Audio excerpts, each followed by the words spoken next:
So good evening, everyone. We're having an open house tonight for 268 Carruthers Avenue.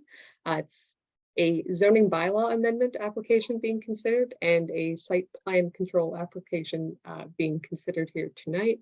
We won't have Jeff in attendance tonight, as unfortunately he's not able to make it. So I'll be the one moderating and helping things along for this meeting. Since it's a relatively small application, I don't think there's too much in the way of opening remarks. I'll just give a very short summary for anyone who might be curious. But what we will be considering tonight is this application that's been submitted to facilitate the redevelopment of the site to include a 3 1/2 story low-rise apartment building with 18 rental units. No on-site parking is proposed, and bicycle parking is being proposed on the site. Just to go into the housekeeping pretty quickly, I think most people here, the few sort of attendees from the community, may be familiar with this, but just in case you aren't, it's a smaller meeting tonight, so we're going to have people able to raise their hand and speak verbally if they want. So when we go into the Q&A period, we'll just ask that that's how we go about it, just so we can keep a speakers list, keep things organized. That said, if you prefer not to show up on video or speak verbally, we do have the Q&A open and you can put your question in there. And if you put your question in there, I'll ask the question aloud to our panelists and they'll be able to respond that way. So no matter which option you choose, you'll be able to get your questions in. It's just up to you. I haven't seen anyone new pop up since we started the meeting, but I'll prompt every so often people to be promoted as a panelist, just so that you're able to speak if you'd like to. Apart from that, if you know anyone who wasn't able to make this meeting, we will be, putting it up publicly on our Kitchissippi Ward YouTube later this week, honestly, probably by the end of day tomorrow. So if you'd like to point them there, knowing they weren't able to make it, you fully can do that. And you can always reach out to our office later if you have any trouble finding that information. So I won't hold us up too much with those sort of housekeeping items. I think we'll just go right into the presentation. So we'll have our panelists who are here with us tonight from FOTEN and city staff who are here to assist with any questions on the city side of things. Go into about a 15-20 minute presentation with an overview of what the application we're looking at is. And then after that, we'll dive right into a Q&A, and that'll go as long as it needs to. We have time up until 9 p.m. So that's sort of the cap we're looking at, but we'll see if we get there. And if we do, then we'll wrap things up then. So Patricia and Scott, I'm not sure if either of you need to share your screen, but if it'd be great to share my screen, please, Steph. Awesome. I'll hand it over to you in that case. Thank you. And you should be good. Perfect. Yeah, I see that now.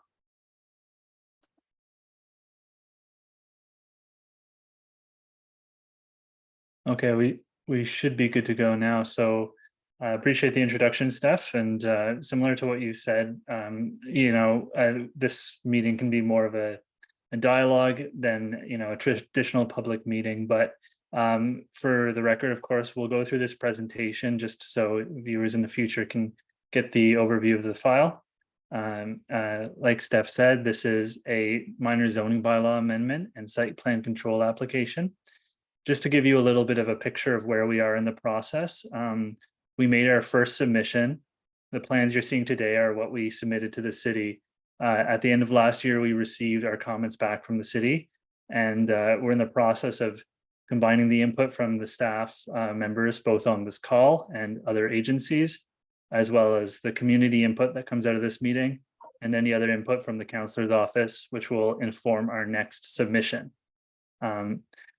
I'll go into the details of the applications later on, but first I just kind of want to set the scenes a bit with the context. I won't go into too much detail. Of course, this is your neighborhood. You're quite aware of what's around and where it is. So this site is, of course, on Carruthers Avenue, north of Armstrong Street.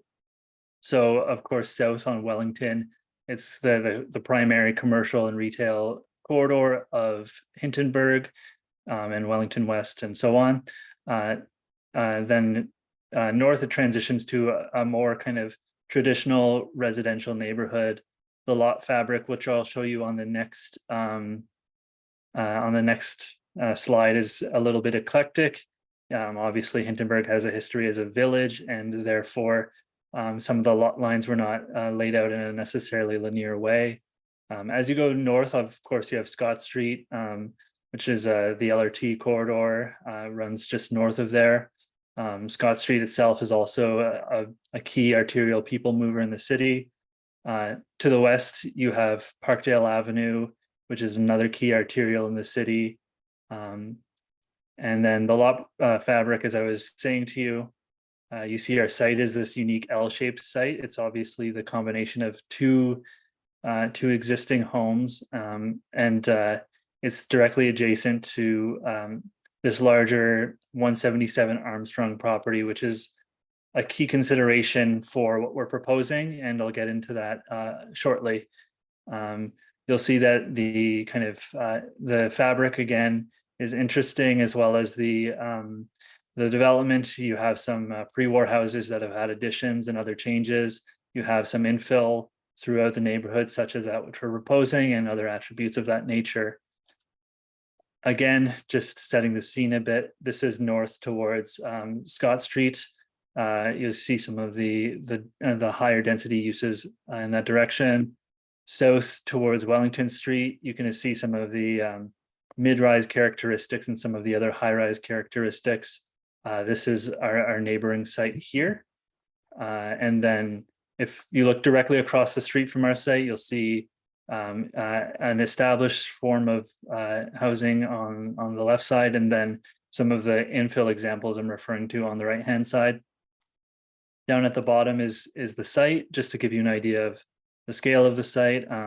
One thing that's notable is you'll see currently there's accesses that come from the site, and there's a depressed curb for driveways. The proposal that we have forward would remove these accesses to Carruthers and remove parking on site, and therefore would reinstate a consistent curb line along this frontage. This is the corner of Armstrong and Carruthers. I just kind of wanted to use this to help illustrate how this block is evolving. So where you see this older commercial building here, this is now demolished. I'm sure many in the neighborhood are familiar with the fact that currently a 3.5-story apartment building is being constructed in its place. Its first floor is in framing, and it'll expect to be in about 12 months. They'll be leasing out that building. This is another form of infill here, and I show this to show kind of the 3-story profile that you see along Carruthers more broadly, but particularly becoming established here. We're trying to fit in with that. And you'll see in a future drawing in this package that the site adjacent to us is also redeveloped, has approval that is for a 3-story residential building of a similar kind of character. Getting into the policy, as you would know, we have a new official plan as of November of last year. The official plan is kind of the broadest policy document the city has for delineating where uses should go and how land use should take place. We are, of course, in the we're in where this point is here. So what that means is the white means we're in a neighborhood designation. So neighborhood designation means that a range of residential and non-residential uses are permitted. It's intended to remain low-rise and provide a range of housing typologies and options. So that really hits the mark on what that neighborhood is. It's comprised of some single detached all the way up to apartment buildings. And then you'll see this kind of dashing is what's called the evolving overlay. And that just means that the city has identified that this is a neighborhood that's going to see gradual evolution over time to support intensification. And they anticipate that because you have, of course, the transitway stop here, and then another, of course, here, and this corridor. And this is what's called a hub. Hubs are areas where you're expected to see the high rises, such as those being proposed in Tunney's Pasture and things like that. So this is obviously not that kind of development. This is kind of the transition downward to more stable uses. So that's the official plan. Of course, Scott Street has its own secondary plan. So you'll see, based on the figures below, we're in the low-rise residential neighborhood designation.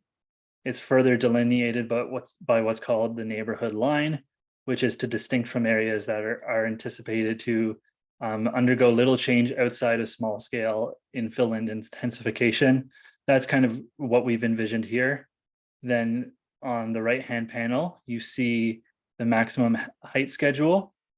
We're given a maximum height of 3 stories, and in this case, we're respecting the secondary plan NOP. We just need to, as mentioned, make a minor zoning amendment. So leading to that, here's our site zoning. There's actually two zoning overlays on this property. So the primary one is residential fourth density. So there are 5 residential densities in Ottawa from 1 to 5. 4 is the second kind of densest of the residential, and the subzone just gives special or site-specific provisions. So in this case, it permits low-rise apartment dwellings up to 12 units. And there's a little exception on the smaller property. It doesn't really apply to this development because we're merging the lots. So it'll get cleaned up in the amendment. Here's the amendment, and in a moment, I'll explain to you how some of these proposed amendments come to be. But just to go through them so you know what we're asking for. The minimum lot area is 450 meters squared. Our whole site, just given the unique shape of it, works out to about 424. So we need to amend that to facilitate this development. We're moving the front yard setback from the required 3.9 to 3.75. And just while I'm on this slide, I wanted to show this massing diagram, which shows the existing to the south. And then this shows what's been approved in a rough form for the north, to just kind of show how we're trying to really fit into the streetscape here. The rear yard setback is proposed to be reduced from 8.4 to 0.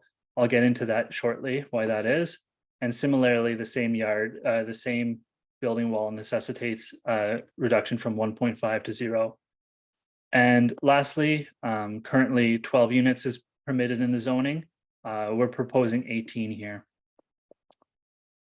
So here's the site plan. It's a little interesting maybe to some of you how we show an existing building on the site plan. So this is the building on Armstrong that's currently under construction. It's been approved and it's all coming into place. Because this building is also owned by Carruthers Homes, this was a good opportunity for basically coordination of these properties to use the same shared community amenity. So this area here is green space. It's landscape green space. And basically Carruthers Homes' vision is that both properties would be able to enjoy the same amenity space. It actually is more amenity space than is required for both of these buildings on their own, but it provides kind of a courtyard context. So it has an internal area, and it also benefits from this laneway, which is currently for basically pickup, drop off, and deliveries, visitor parking as well here. So the logic being that rather than blocking the street on Carruthers, you would have an access to the apartment buildings, also for moving in and out and things of that nature, that doesn't require or provides a supporting use, that is. So that's how it kind of fits together. We're working with planning staff to figure out the best solution through through what's permitted in various planning documents to iron this out. So we do need to resolve the zoning, and of course, we do need to get permission to build this through a site plan control application. But how the amendment works, so in relation to these properties, is still in the process of being solved. So that may change, but this is kind of the context we're seeking. While we're on this slide, so there is a half raised basement, which results in 3.5 stories. The total units, as I mentioned, is 18 units. We're not providing any parking. We're removing parking from the site. This is, of course, something that we think is a good initiative given the proximity to the multi-use pathway network, the proximity to rapid transit along the LRT corridor, the walkable nature of the neighborhood, and all these things which eliminate the reliance on parking. And of course, we're providing one bicycle space per unit currently, and that's again to accommodate for the lack of vehicle parking. Lastly, we have an amenity area on the rooftop currently proposed of about 170 meters squared. And this just brings us to some renderings. The first title slide shows the materials we're proposing. These are black and white just for ease of viewing. So these units bump out to actually accommodate larger bedroom units. So there's a 25% requirement in this zoning of bedrooms that are units that have 2 bedrooms or more. So we're essentially extending the floor plate to allow for those to be facilitated on the site. This is the corner, of course, where you'd come in from the access aisle.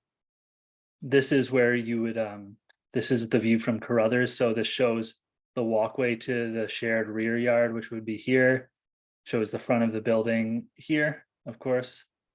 And then there's just a side access that provides an easier route to the park. And this would be your view from Carruthers looking towards the building. Again, the scale is intended to be sympathetic to what's already been established and what kind of the planned context is for the neighborhood. And that's it for the presentation from my part. We have the architect here, Brandon Lawrence from SJL. Brandon, I don't know if you wanted to add anything about the building design or materials that I might have glossed over, but if other than that, that's all for my presentation today.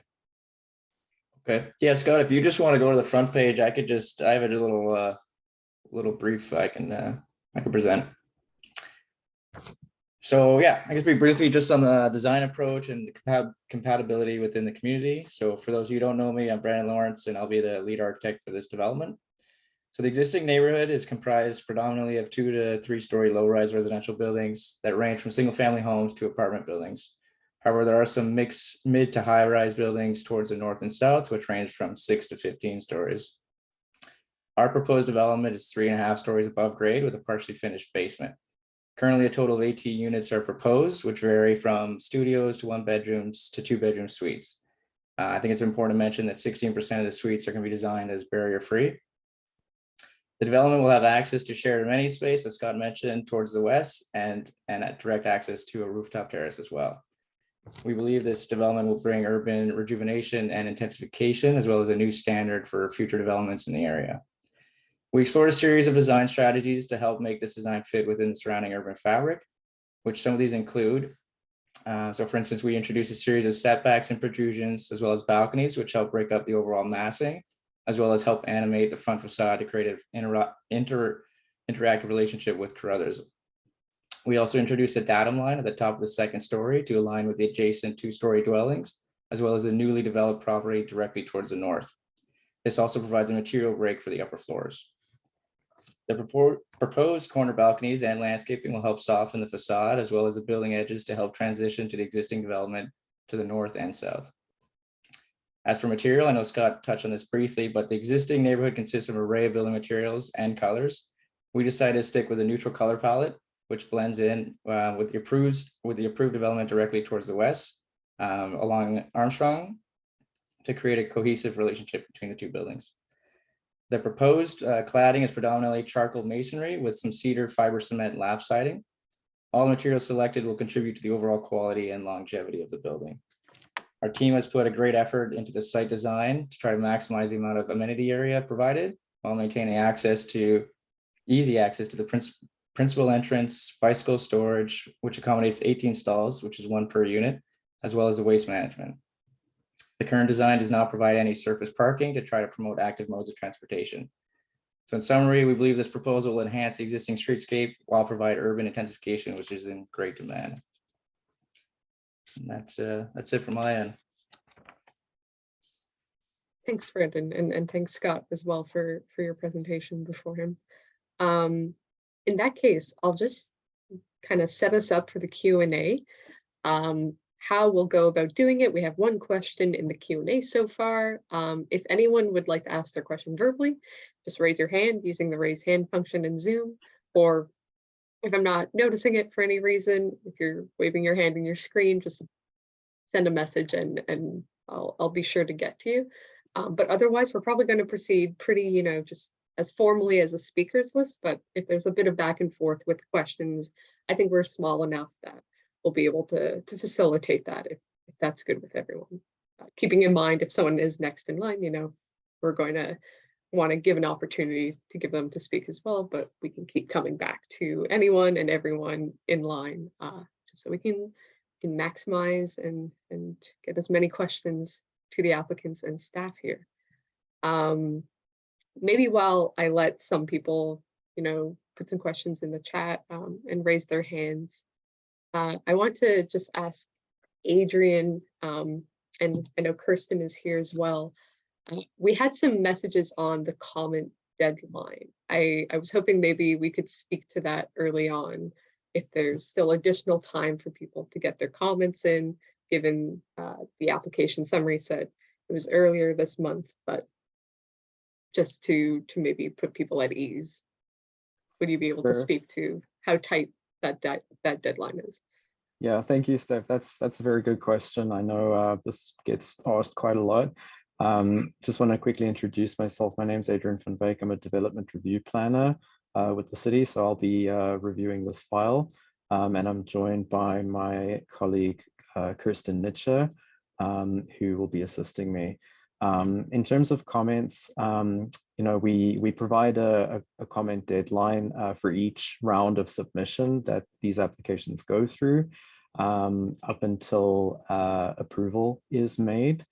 But we're always accepting comments right up until a decision is made. So even though an application summary might set a comment deadline for a specific round of submissions, people are always welcome to write into us and provide us with their comments. Awesome. And maybe if I can ask too, has the first round of comments been sent to the applicants yet, or are you still waiting to do that? Yes, yeah, the first round of comments has been set. So next step from here would be a second submission.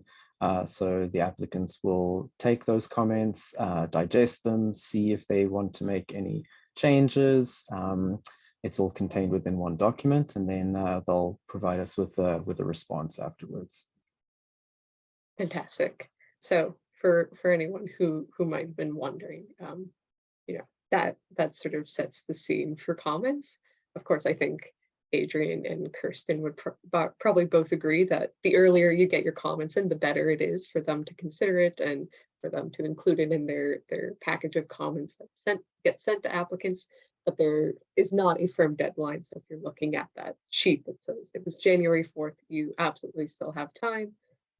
Probably the best thing to do would be to get it in the next, 2 weeks, 3 weeks after this meeting at the latest. Sooner is always better, but immediately following the meeting and the kind of weeks after, we always encourage people to get them in, just to make it a bit more convenient to get it in their hands at the right time. So far, actually, I'm still only seeing one question in the Q&A, so I'll jump to that. It might be a question for Adrian as well. I apologize to kind of throw them all at you right away. And seeing some comments come or some hands go up now, which is also great. So in the chat, we have a comment and a question that says, it is beyond ridiculous that to have 18 units and not one parking space. Is there not a rule against this? Maybe Adrian, if you'd like to elaborate on the minimum parking rates in the area. For sure, yeah, that's a very good question. And I know members of the community are often concerned about parking. So in this particular zone, it's R4UB, and it's almost wedged between two LRT stations. So there's specific parking requirements for this zone. This came into effect a few years ago. So specifically for low-rise apartment buildings, parking is actually not permitted. So, so not only is it not required, but it's not allowed. And that's specifically to support the availability of transit and active transportation in these areas. You know, our transportation colleagues also are very involved in these files, and you know, they monitor traffic demand and whether street parking is available and so on. And you know, it's a requirement in developments like this that applicants actually let their tenants know that there's no parking available. So the idea is that people that will be living in a building like this will be you know, biking, walking, using transit and things like that. Awesome. Thank you, Adrian. It's a question, you know, we get a lot too, and we see a lot at these meetings. And you know, I know I'm happy to chat about it. Jeff is happy to talk about it more in depth always, but it's usually good to also set what the scene is with you know, council's decision to have these no parking areas that are especially close to transit, just to encourage that active transportation. So seeing two hands up in the chat, I have Cheryl and Paulette. So Cheryl, if you'd like to go first, and then Paulette. Sure, thanks. I have several questions, so I'll just keep putting my hand up after this. But Awesome. so it took me a while to figure out the plans. So I understand that the building is cantilevered over the adjoining property line on the west side and the south side, I guess, right? So I had understood originally that the property at 177 Armstrong was owned by Mr. Desjardins, but I'm hearing now tonight that it's Tabarge Homes that owns that property. So was there a change in the ownership? And what happens if you were to sell one of these properties off when you've got this encroachment over another property line? So I'll take that one. So Mr. Desjardins and myself are partners on both sites. It's owned jointly. It's actually owned by McCormick Parks Inc. is the owner. I'm just the face of the group between Jean and I. We're both partners equally on both sites. The plan is that they're going to operate as one site, but they will be independently titled, the two properties. There's going to be a joint use agreement between both properties for the laneway and the 3 visitor parking spots that are there, and the shared amenity space in the backyard. So basically a joint use just means both properties are gonna have right to that drive aisle and parking and amenity. For the near future, we're not planning on selling it. We're gonna keep it together. It's all owned by the same corporation, like I said. The overhang on the south, well, the small portion of the south property line and the west property line is where it's a joint use for the amenities and the parking. Okay, and is it so on the interior lot lines, you've asked for a 0 meter setback, I believe, right? Correct. On the Yeah. interior, yes, the interior, where Both that overhang interior. is too, where the 2 overhang balconies are, yes. Right. So what about on the north side? Is there a 0 meter setback? It doesn't look like it. No, it's it's like the other properties on the street. I believe, Brandon, you might know, is it 1.2 meters or 1.6 meters on the north property line? The one we're looking at right here? Yeah, it's 1.5. We have the walkway towards the rear on that side.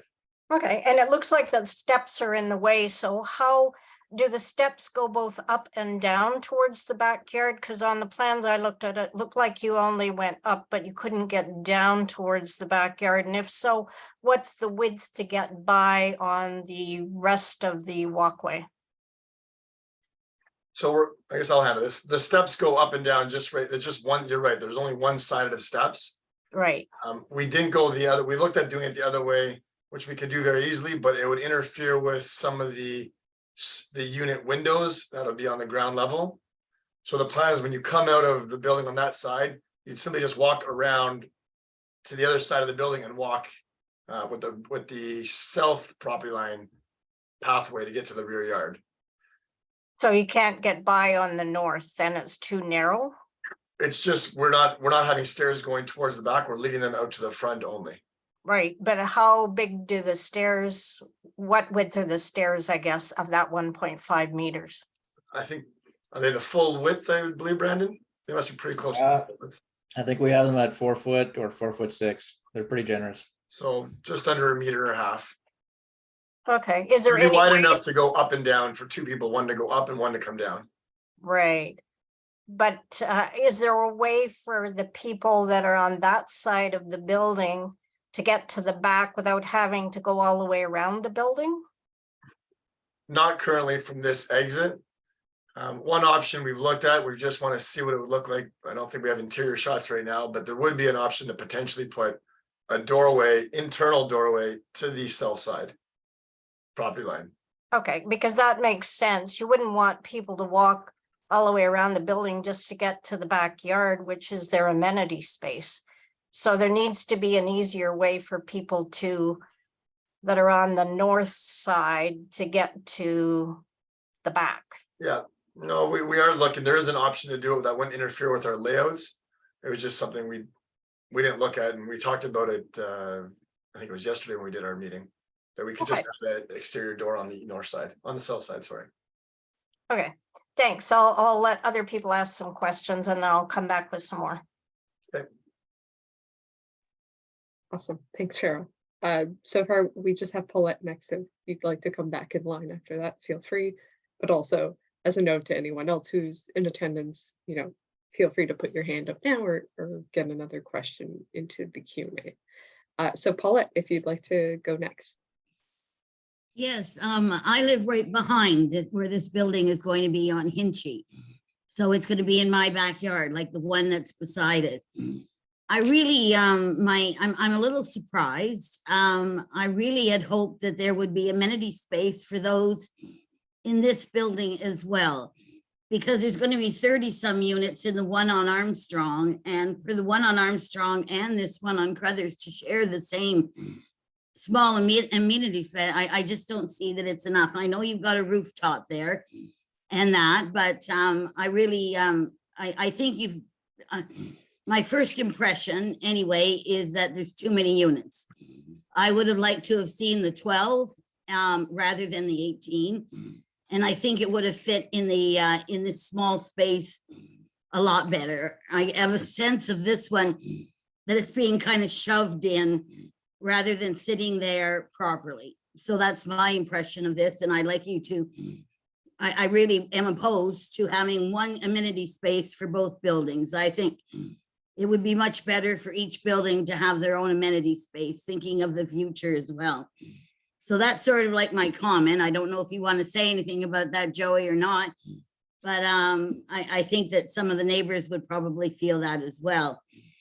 I do have another comment, and I might as well just do, there's only a few of us here tonight, and that's to get back to Jeff as well. And I understand and completely agree with, there's no parking. That's the way it is. That's the rules. We know that that's what is happening. But we've talked about permit parking again and again and again. And I think it's time for us to start, for the city to start looking at that. And so if you want to just put that down for Jeff, I think it's a bigger issue that we really should talk about. It's certainly getting harder and harder to find places to park. I'm very lucky. I have parking here. It's okay. But I know that the neighbors are having more and more difficulty. And that, you know, we're starting to find in front, for me, I'm finding cars parked in front of my driveway more and more often. And I think that in the winter time, which is obviously troublesome, but I think there will be more of it. So that goes to the over intensification rather than just 12 units, having 18 there. The other question I had, well, I'm on a roll and I still have some voice. The inside the bicycle parking is inside then, Joey? Yes. That's great news. I think that's very good. I'm happy for the tenants that are going in there.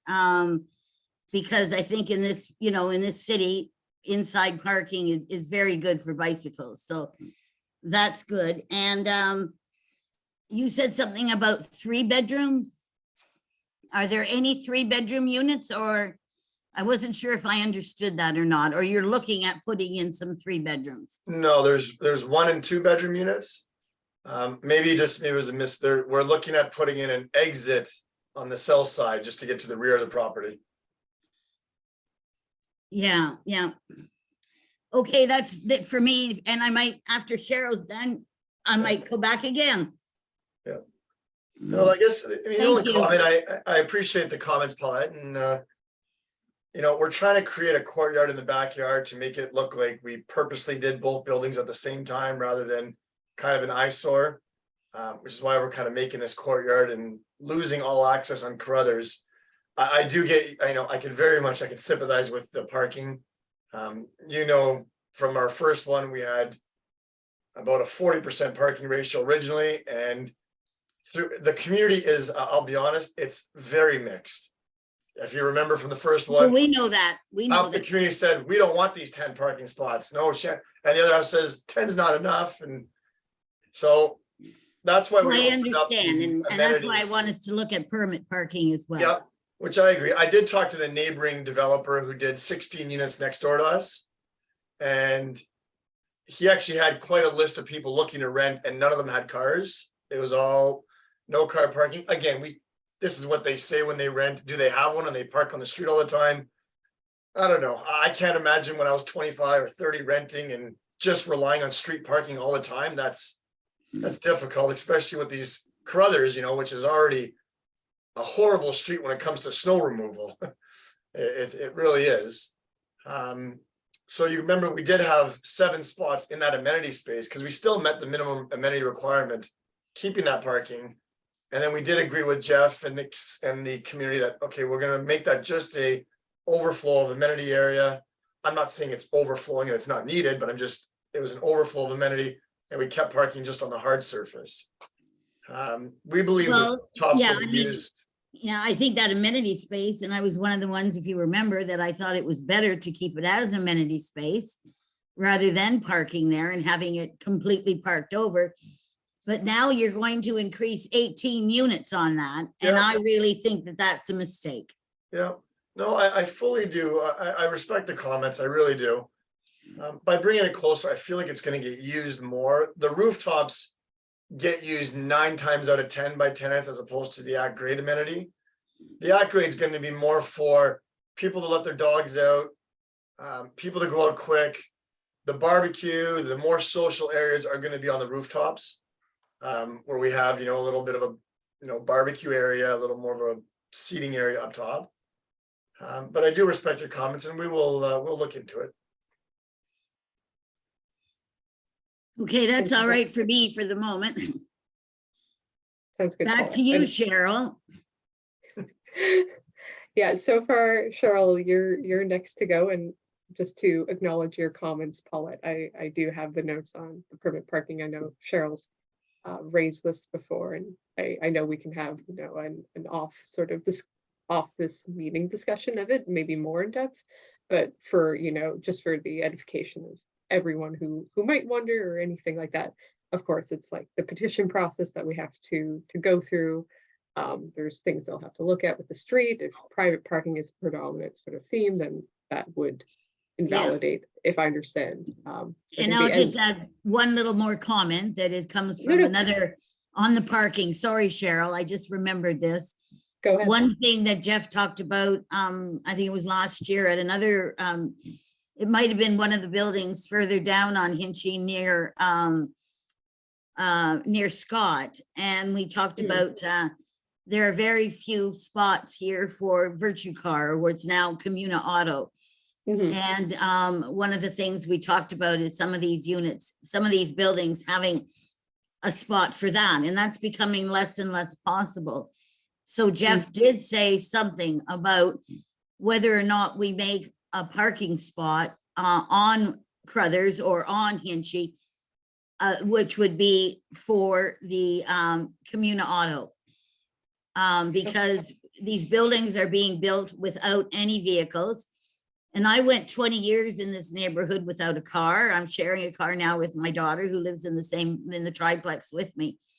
But you can do it, but you need to have these Virtue Cars. And we need to find spaces for them. And the only way we're going to get away from street parking, from people going out and moving their car all the time because they have one, is if we really do put and talk about more spaces for these shared vehicles, because there is a big need for them. And I know the people, I'm no longer a member, but I know people who are members, and they say it's getting more and more difficult to find a car, a time for a car, because there's so much intensification with people with no cars. You know, we need more of these Virtue Cars.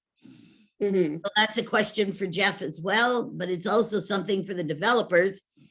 I think they should look at having a spot for a Commune Auto or a Virtue Car, whatever it's called. Mhm. We do agree, Yeah. Paulette. We are looking at having one of those communals as one of the spots we have, as having a communal car in here.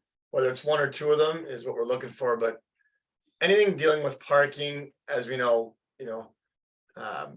the city mentioned it earlier that not only is it permitted, it's actually not permitted to have parking now. Yeah, I understand. We know that. Yep. So it does kind of handcuff the developers a little bit when it comes to parking. So I'll leave my comments alone for that, because it's not really for me to, but it's definitely something that, offline you guys can discuss with the city councilor's office, Jeff's office, and going one level up into the city planners. Mhm. Absolutely. Yeah, I won't, put that on Joey's team at all here. If it's going to be a street parking discussion, it's almost certainly going to be us involved. So I have your comments down, Paulette, and I have no doubt we'll keep chatting about it. And if it comes up again in this meeting, of course, if we'd like to dig into it, then we can absolutely dig into it a bit more. But before I hold us up with commenting or chatting too much, Cheryl, if you'd like to go ahead with your questions again, feel free. Sure. So you said 25% of the units would be 2-bedroom, and that's required by the zoning. So how many is that? Because it works out in my calculations to 4.5. So is it 4 or is it 5? We have 5 right now. 5. So Okay. we always round up. Okay. And then the barrier free, you've got 3 of them. That's right. Yeah. Yeah. Okay. Cool. Okay, and so you said the green space is more than enough for both units. So what calculation are you using for that? I didn't, sorry, I don't want to miscommunicate. I said the amenity space, when our calculations was enough for both units. The green, not just green space. So I don't want to miscommunicate. Okay, so you're including the rooftop area and the balconies? The community rooftops and the balconies, correct. I see, okay. Yeah. No, I'm glad you clarified that, because I don't want to be definitely. So the at grade is not necessarily. So maybe I could add to the nuance on this just quickly. So the actual requirement for the R4UB zone refers to rear yard area and actually doesn't require amenity area. So with consideration to the way we've laid out the rear or the communal space, that's kind of how we're using the rear yard for the intent of, creating a transition and also things of that nature, as well as space that can be used for amenity. And then the internal amenity being reflected throughout the building is again to as Joey kind of pointed out, reduce the reliance on that space and kind of spread out the options for this outdoor space. So and that's by that manner that feeds into the factor that we're not relying on this communal space in order to meet our amenity requirement. Okay, I didn't quite understand that, but Apologies. do you want to try running through it again? Yeah, you bet, no problem. So the R4UB zone, which is the site, requires a rear yard area. So a rear yard area would be, you know, a certain oriented yard, and the intent of that is to provide a transition and provide outdoor space.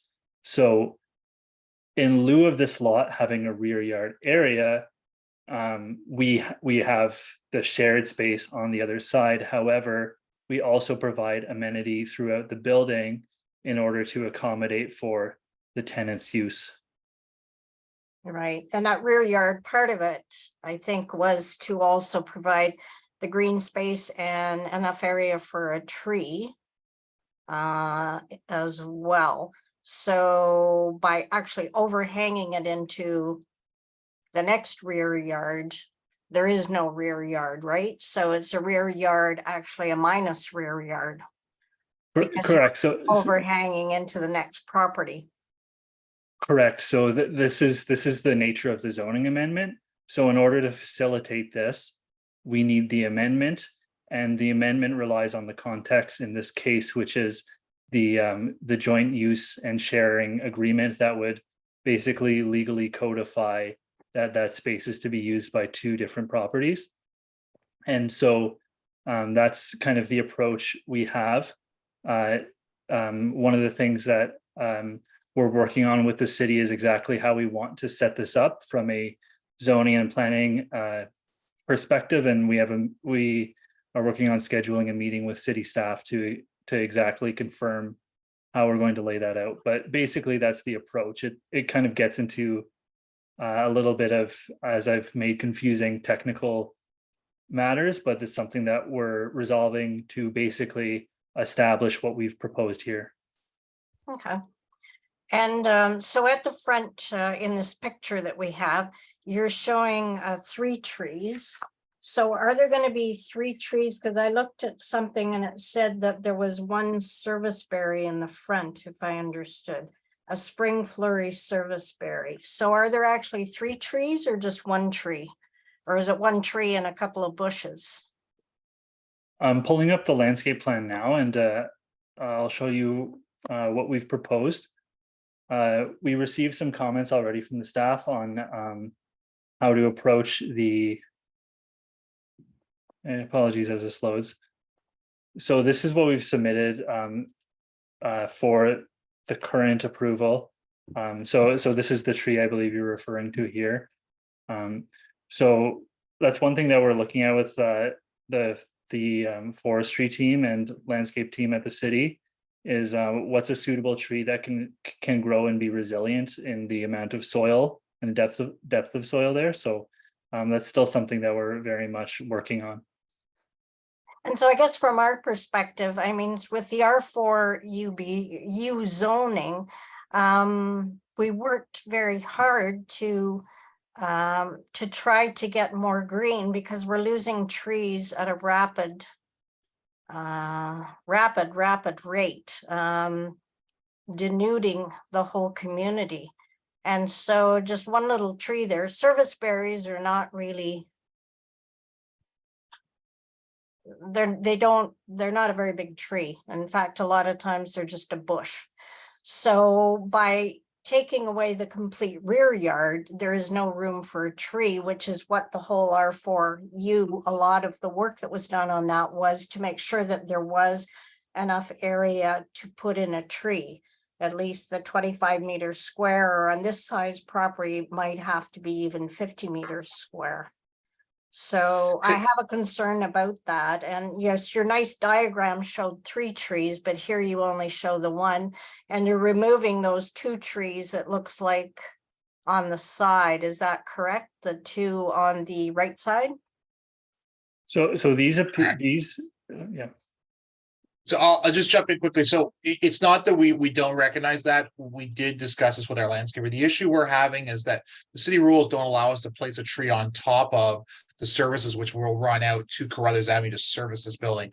You have to have space between your water, your sanitary, and your storm. So that sort of takes up a bunch of space of the width. So it's not that we can't there. I think we could probably look at is providing additional trees in the rear where, you know, that 30 square meters, you know, the rear space, I think, correct me if I'm wrong, Scott, but I think it's 265 square meters back there, right? So it's Yeah. significantly larger than your traditional rear yard space for an R4 UB building in the backyard to provide one tree. I think we could probably look at providing additional trees in the backyard for that in terms to bring some greenery back to that area. Right, because trees are important. And we had talked about that when you were going through the plans for the 177 development. And it seemed to us that you were putting them all around the periphery. So they wouldn't provide much shade for this building, certainly, or for even the tenants using the green space. Yeah, I think we could talk about the type of trees that are chosen. So along the periphery is sort of the fence of trees we had done in 177 Armstrong. There's sort of a cedar type for privacy, more of like a privacy tall shrub tree, right? But we could talk about more of a mature tree, like such a maple or something in that realm for sort of a center tree or a couple of center trees in the back of that backyard to provide that higher canopy of tree back there. Because certainly we need some of that, the higher canopy. I mean, we're all talking about climate change this year. And you know, just putting in little wee species that never get very big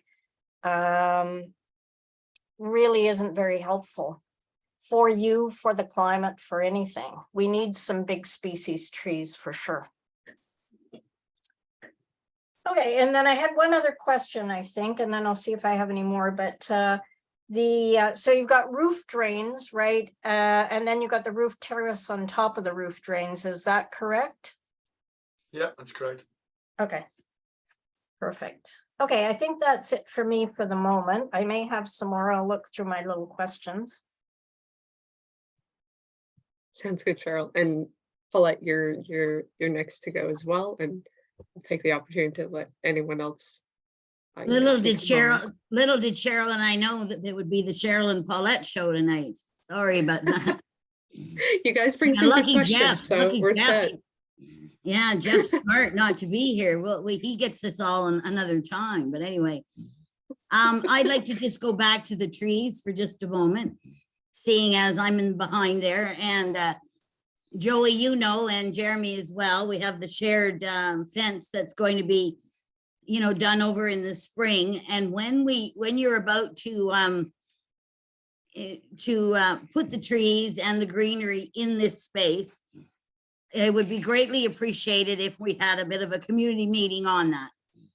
Because I think the more greenery we can get at the back would also be good for absorbing some of the noise that'll come from the rooftop, from that as well, and the balconies. So I think if you could keep that in mind, we'd like to talk about it, because when the new fence goes in on my side, I'd like to put a tree there as well, but we might as well be talking to each other about that rather than doing things separately. So that would be the one thing.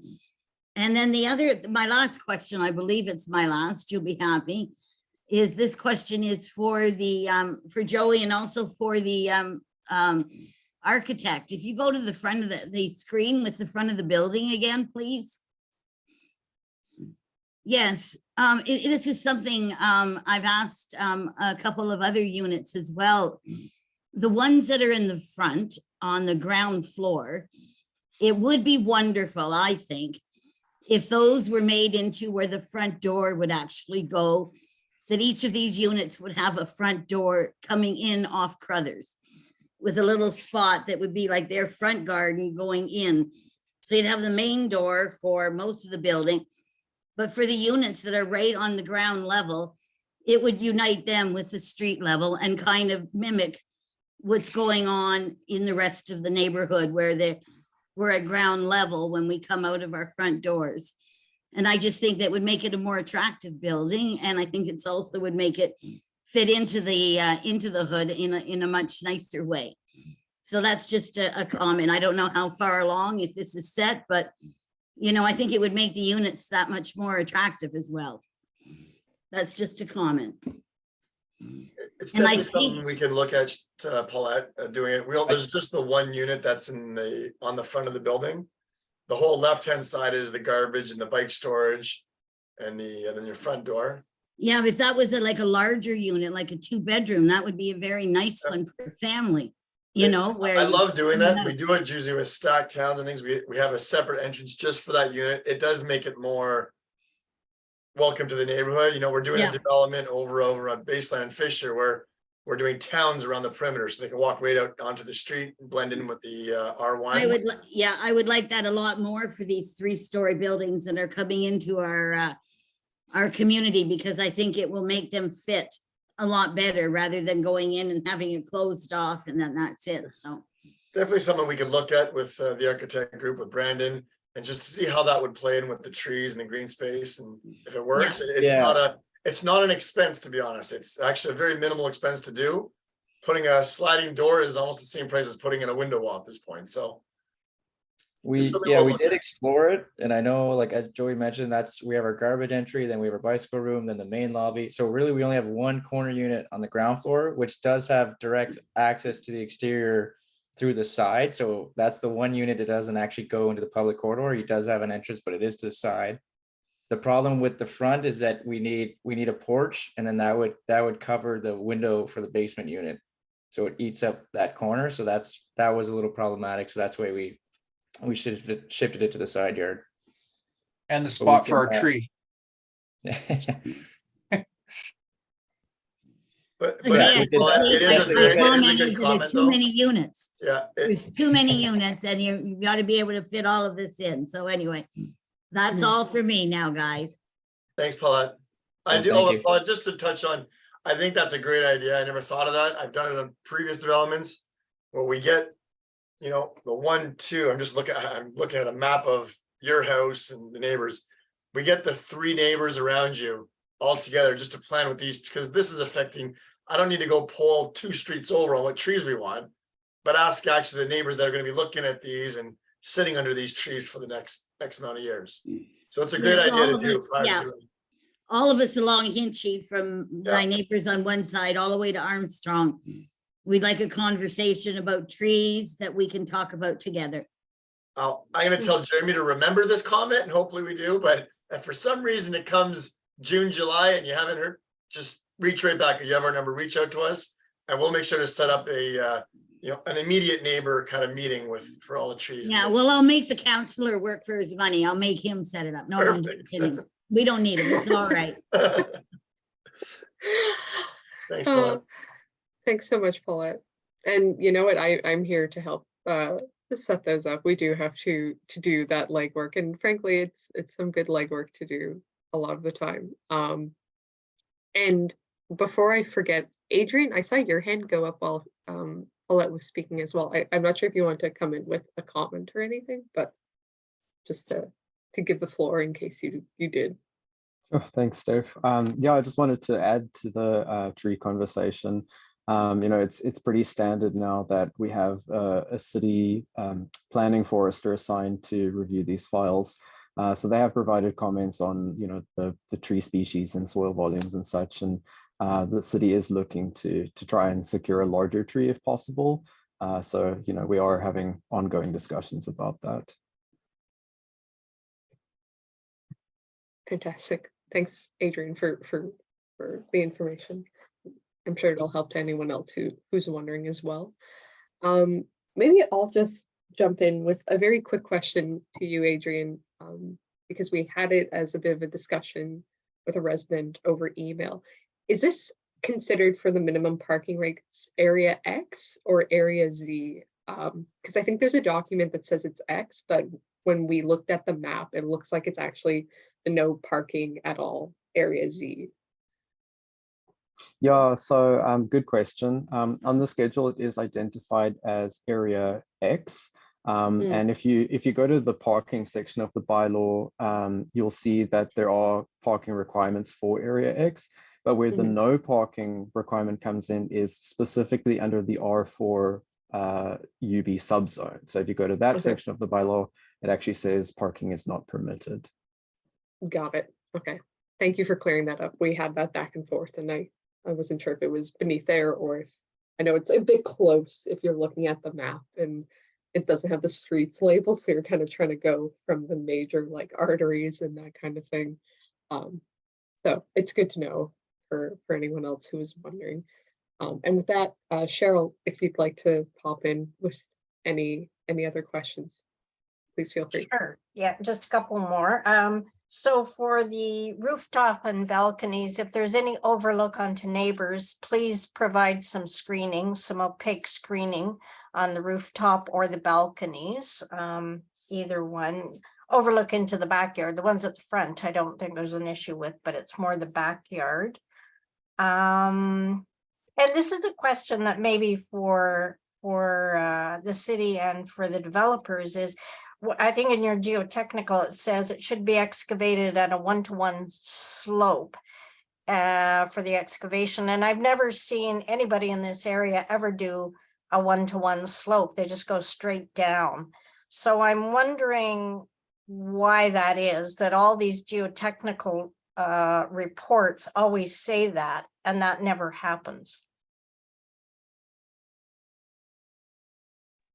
I can jump in on that. Traditionally, they're talking about bearing soil, so it's a 45-degree angle, so the 1-to-1. So when you sit down, the pressure pushes out on a 45-degree angle, i.e. a 1-to-1 ratio. So same thing we excavate, right? So the house that's sitting up top on 45-degree angles where its plane sits. In this particular area, we're straight bedrock. You're probably about 6 feet down, we're straight bedrock there. Yeah. So we're actually chipping and blasting. I'm not sure if you remember, but it's been quite a loud construction site there. So it'd be slightly different. In this particular geotechnical report, it'll indicate that as well. This makes it a little bit easier. Essentially, we're chipping away a hole as opposed to worrying about a bearing on a 45-degree angle to make sure that no one's footings are undermined with the adjacent buildings going in under construction. Good, because that's been happening a lot lately. So will you be doing any line drilling as you do the hoe ramming or before you do the hoe ramming to reduce that undercutting of neighbors' buildings? No, this is it's not that hard rock. It is sort of shale, so it chips up. So it's just the hoe ramming to get this done. Well, the one that was done just beside you, 258, they undercut the neighbor's property, which is the property 266, I guess. So they undercut it when they were building their building. I'm not sure what you mean by undercut it.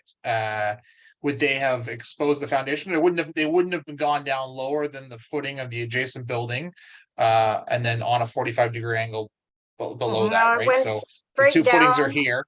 It went straight down. If they're lower, they have to still be.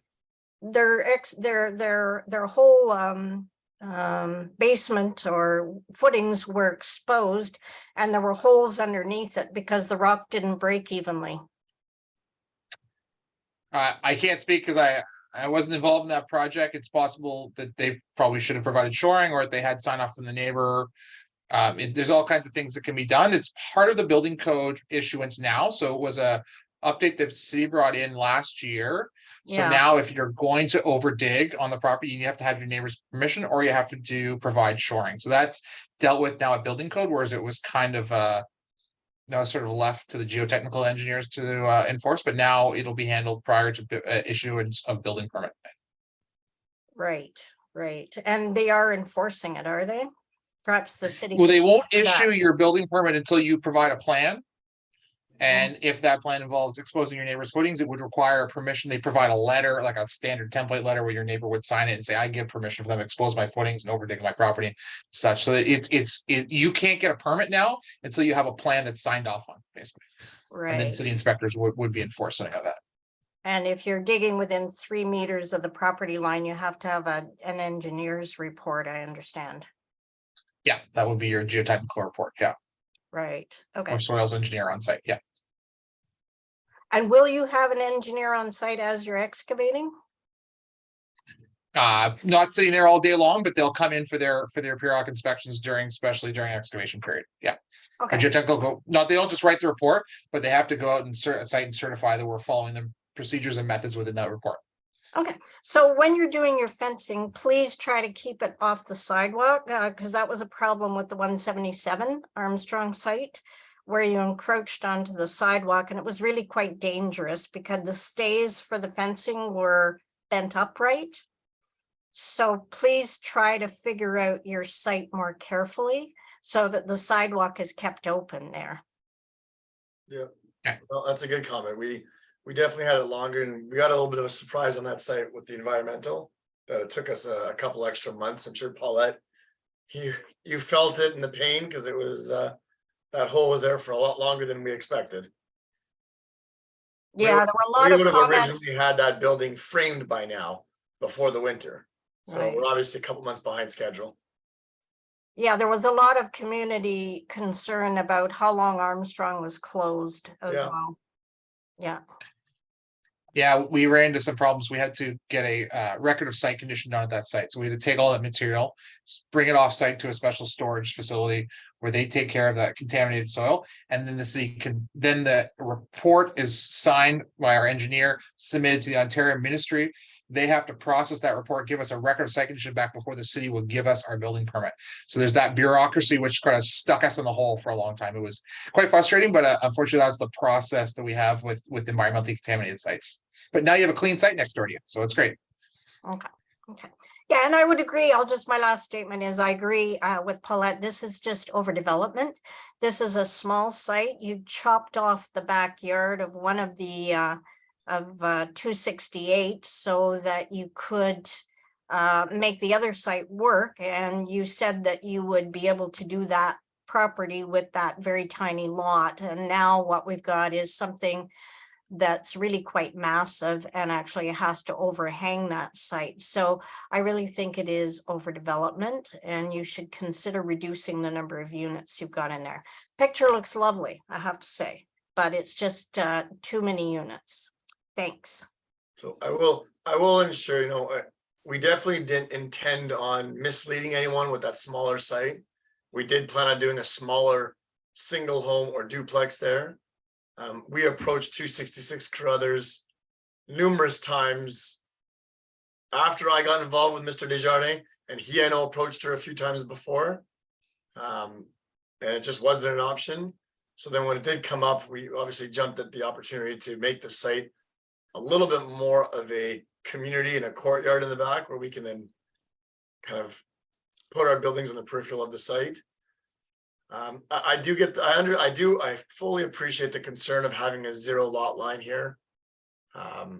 No community wants to set a precedent for 0 lot lines. I understand that for sure. I'm not sitting here trying to say, well, look at my picture. I'm looking ahead 2 doors down. It's 0 lot line here. That's not our position here. This is a very unique site in your community where there's an unparalleled site behind, or a non-particular site behind us.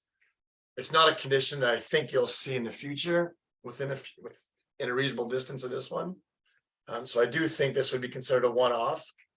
And I do, like I said, I really do appreciate the concerns of the 0 lot line, not setting these precedents. If Jeff was here, I'm not going to put words in his mouth, but I think we've spoken about this at length as well. That the only way this is going to be considered, because it's a very, one-off site. I mean, I won't try and speak for Jeff either. I mean, we recognize that it's got this L shape that makes it a bit different, but of course it does go without saying there's awareness of what the sites look like ahead of time, while also recognizing that conditions can also change over time. We won't really speak too much to that. We'll consider what the application here is today as it is right now. But maybe to start to segue off your comments, Cheryl and also Joey, that seemed to wrap things up a bit better than I perhaps could have. I'll just ask, Kirsten and Adrian, which of you should we be sending, or which of you should people be sending their comments to on this file? If you don't mind me asking for the clarification. Yeah, I'll jump in. So the file is going to be transferred to Adrian. So it's easy for me to change that online so that the DevApps reflects that moving forward. But then it will take a little bit longer just to get the name changed on the sign so that anybody who, you know, walks by and wants to make a comment sees the correct name. So that will take another week or so. But so everything should go to Adrian moving forward. Okay. Yeah, I was going to say, for the benefit of this meeting, I'm guessing in that case, if we ask that Adrian could put his email in the chat for anyone who wants to write. And then, of course, as you said, if you're looking at the DevApp site, you can expect it to show Adrian's name coming soon. Thanks for that. I didn't want to have all the emails coming to you, Kirsten, in case, as I suspected, it was just transitioning files at that point. Yeah, I'm not going far. I'm still around. So you're still around. All right. Awesome. I know I've annoyed you with many meetings in the past few months, and I'm very sorry. They do seem to keep coming one way or another. But with that, then Adrian has conveniently put his email into the chat. I'll just read it aloud for anyone who might be listening. It's Adrian Van Wyck at ottawa.ca. So ADRAN.VANWYK at ottawa.ca. And as we always do, we ask if you're going to send comments to the planner on the file, that you tag our office in your correspondence too. So you can just include us. I'm sure everyone knows it at this point here, but at jeff.leeper@ottawa.ca. I know there's sort of a number of sort of feelings on a couple of the issues here, whether it be the parking, the amendment to increase the units, or any of the zoning reliefs. No matter what, you know, the comment may be, or you know, which perspective you're approaching it from, it's great to have it on the record in these meetings where we can have these back and forths. But what we always encourage people to do is get your comments in writing to the planner on the file. This will ensure that they're taking into consideration when they're sending these reports, you know, back to applicants, and making sure that they're seen and recorded in a formal manner in general. They have these recordings, but they're participating at the same time, and it's just good so that everyone's comments get in, they get seen, and it's not just totally possibly, you know, lost in here. And Adrian's raised his hand too, so I'll stop myself there in case he wants to add on to it. Yeah, just to add on to that, you know, this isn't a statutory meeting, so Kirsten and I are listening attentively and we're taking notes, but we're not recording you know, people's comments verbatim, or we're taking down your contact information. So if there is anything that was said here tonight that you would like to send to us in writing, then please do send those comments through to us by email. Yeah, thank you, Adrian, for also echoing that. Of course, you know, speaking for myself, the comments that say Paulette has made, that some have made in the Q&A, you know, I take those down so that we have them, you know, just to see what people's interpretations, what their comments around certain themes are for certain files, and ensuring that those are in our sort of our files and in our minds as well. And I'll just note for Paulette and Cheryl too, that I do have the specific comments to have this offline discussion on the permitted situation as well. But with that, then I don't want to keep anyone any longer. If there's no other questions, I'm not seeing any, no other hands up. I think we're probably good to begin wrapping things up. So thank you to the applicants for taking the time to present tonight. Thank you to the city staff in attendance, Adrian and Kirsten, for attending and helping explain the city side of the planning application. And thank you to all the attendees who came out and asked questions, offered comments, and took some time out of their precious evenings, which we should all have a nice break in to come and comment. But I want to make sure everyone has their free time nonetheless. So I think with that, we'll wrap things up. So thank you so much for attending. Okay, thanks, everyone. Good night. Thanks.